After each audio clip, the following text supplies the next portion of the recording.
Hindi mo sana ginawa yun. Hindi ko ginawa ito yung mukha. Alam ba kung ano sinabi ng ako niya anak tungkol sa nanay natin? Eh, ano naman ngayon? Eh, sabi naman na natin yung kasalanan natin na ito ko pinagsilan. Hindi ko na naging pagtulo ko ng ba? Hindi mo ba na ako naiisip? Grabe yung drama na to.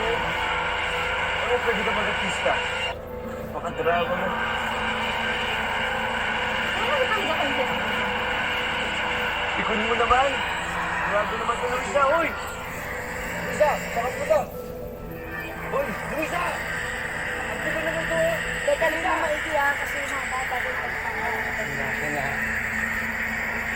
kami po yung pinaproblema niya eh. Kung hindi mo lang sinimulan ulit yung pagkakamama, kung malalaman na mahirap ko yung utol ko. Nang totoong nagmahal sa kanya. Hindi ka pa rin tumitigil sa kakatanong na.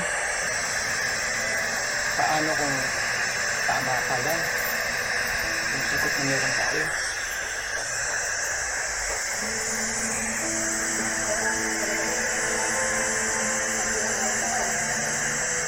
Matagal na po akong nagsisigurado na hindi ko ito makakagawin.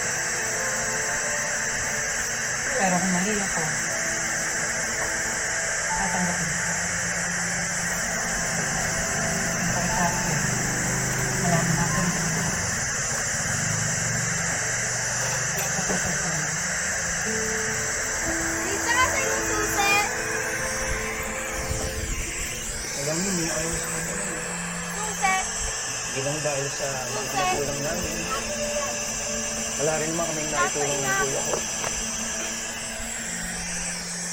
Nakadagdag pa kami para mas husgahan siya. Where's the susi, Mark Alice? Hindi ko alam. Hindi mo po alam? Opo, hindi ko alam. Bali, pag may naisip ako na baka makatulong, wala ka na. Salamat.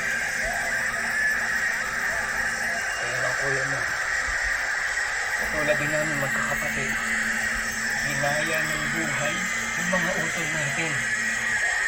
Hindi nagkaroon ng pagkakataon na mabago yung tingin ng mga tao sa atin.